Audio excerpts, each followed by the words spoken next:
चश्मे को कूटा गया, जिसके वजह से आंखों से खून निकल गया, गला दबाकर मारा गया। शरीर में कोई कपड़ा नहीं था, पैर दोनों राइट एंगल में मिला गया, एक पाँव बेड के इस तरफ, एक पाँव बेड के इस तरफ मिला गया। जब तक पेल्विक गर्डल नहीं टूटता है, इस तरह दो पाँव को नहीं चीरा जा सकता। 9 अगस्त 2024 इस दिन कोलकाता के RG medical college and hospital में रोज की तरह ही दिन की शुरुआत हुई थी और हॉस्पिटल स्टाफ का एक बंदा 4th फ्लोर पे जाता है। इस समय लगभग 7:30 बजे थे। वहाँ के सेमिनार हॉल में उसे एक लड़की जमीन पे पड़ी नजर आ रही थी। जब वो पास जाकर देखता है तो उस लड़की की आंख और मुंह से खून बह रहा था और वो अधनंगी हालत में थी, यानी उसके ऊपर के कपड़े तो थे लेकिन नीचे के नहीं। देखने से ही पता चल रहा था कि उसके साथ कुछ बहुत गलत हुआ है। अब ये स्टाफ मेंबर उस लड़की को देख के जोर जोर से चिल्लाने लगता है और उसकी आवाज़ सुनकर लोग इकट्ठे हो जाते हैं। क्योंकि ये एक हॉस्पिटल था तो डॉक्टर चेक करते हैं। लड़की बेहोशी की हालत में थी, उसे फौरन इमरजेंसी में ले जाया जाता है और कुछ घंटों बाद ही ये लड़की वहाँ दम तोड़ देती है। अब इस कॉलेज एंड हॉस्पिटल के वाइस प्रेसिडेंट संजय वशिष्ठ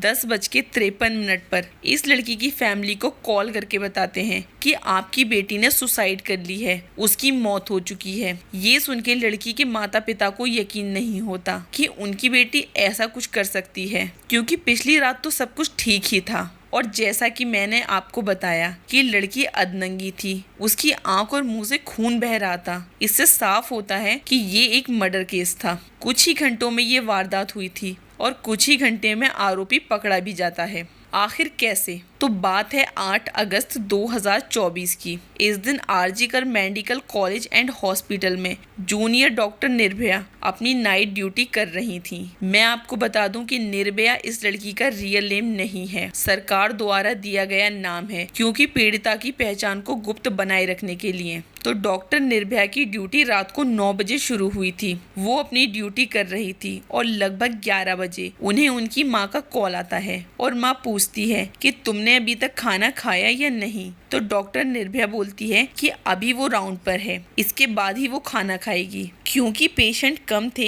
इसलिए राउंड जल्दी पूरा हो जाता है और वो लगभग 2 बजे के करीब अपने ही हॉस्पिटल के जूनियर डॉक्टर्स के साथ हॉस्पिटल की कैंटीन में खाना खाती है और वो खाना खाते हुए नीरज चोपड़ा के मैच के बारे में भी डिस्कस करते हैं। फिर कुछ इधर उधर की बातें। अब लगभग रात के 3 बज जाते हैं और डॉक्टर निर्भया को थकान सी महसूस होती है, तो वो उसी हॉस्पिटल के 4th फ्लोर के सेमिनार हॉल में जाकर रेस्ट करने लगती है। अब 3 से 7:30 बजे के बीच डॉक्टर निर्भया के साथ क्या हुआ, इसका खुलासा पोस्टमार्टम रिपोर्ट करती है। रिपोर्ट आने से पहले हॉस्पिटल के कुछ लोगों का कहना था कि ये आत्महत्या है। अब ये आत्महत्या सिर्फ हॉस्पिटल की इज्जत बचाने का एक उपाय था, क्योंकि पोस्टमार्टम रिपोर्ट में साफ लिखा था निर्भया के साथ गलत काम किया गया है। उसकी गर्दन भी टूटी हुई थी एंड उसकी बॉडी पर ऐसे ऐसे घाव थे जो साफ बता रहे थे कि उसके साथ जबरदस्ती की गई है। उसकी आंखों से खून बह रहा था क्योंकि डॉक्टर निर्भया चश्मा लगाती थी और उसके चश्मे के लेंस टूट के उसकी आंखों में घुसे हुए थे, जिस कारण डॉक्टर निर्भया की आंख से बहुत ज्यादा खून बह रहा था।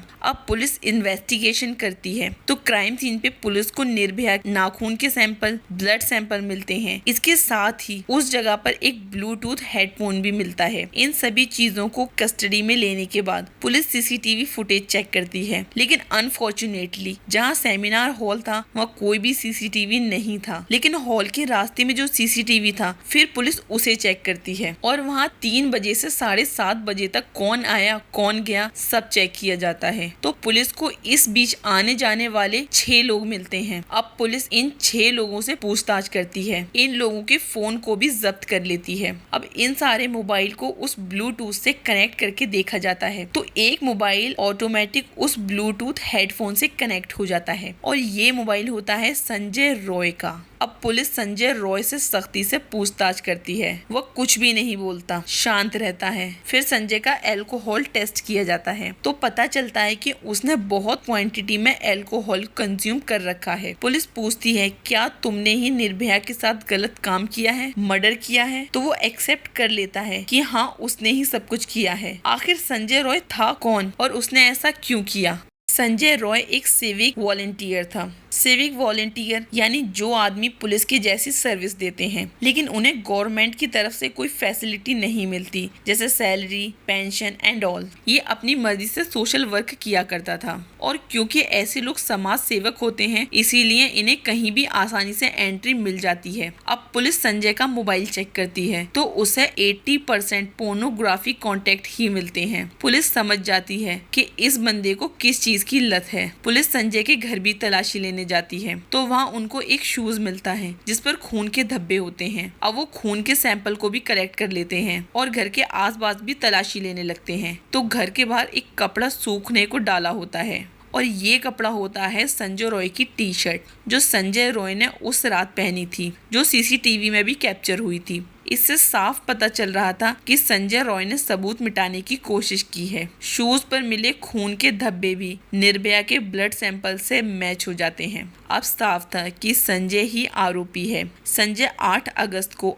11 बजे हॉस्पिटल में एंटर हुआ। उसने उस रात बहुत ज़्यादा शराब पी रखी थी, इस वजह से वो अपना कंट्रोल खो बैठता है और वो वहाँ एक कोने में बैठ जाता है और उसको 3 बजे होश आता है। वो डॉक्टर निर्भया को सेमिनार हॉल की तरफ जाते हुए देखता है। उसे पता था कि हॉल में कोई सीसीटीवी नहीं है, इसलिए वो 4 बजे तक देखता है कि वहाँ कोई आ तो नहीं रहा। फिर वो 4 बजे इस वारदात को अंजाम देता है। 4:45 तक वो निर्भया के साथ गलत काम करता है और उसका मर्डर भी करता है। फिर सबूत मिटाने के लिए घर चला जाता है। निर्भया अपने माँ बाप की इकलौती औलाद थी। निर्भया के पिता बच्चों की स्कूल ड्रेस सिला करते थे। निर्भया के पिता का सपना था कि उनकी बेटी एक बड़ी डॉक्टर बने, और निर्भया भी अपने माँ बाप की आर्थिक स्थिति ठीक करने के लिए बहुत मेहनत किया करती थी। लेकिन इस आदमी की वजह से इस परिवार के सारे सपने टूट गए। पूरे हिंदुस्तान के डॉक्टर सड़कों पर प्रोटेस्ट के लिए उतर चुके हैं। इन लोगों का कहना है कि संजय रॉय को गलत फंसाया जा रहा है। इस केस को सीबीआई जांच के लिए देना चाहिए, शायद कोई निर्दोष फांसी न चढ़ जाए। लोग, पब्लिक और पुलिस सब पे सवाल उठा रहे हैं। आपको क्या लगता है? कमेंट बॉक्स में जरूर बताएं, और इस वीडियो को शेयर करना बिल्कुल ना भूलें, और ऐसी वीडियो के लिए मेरे चैनल को सब्सक्राइब जरूर करें।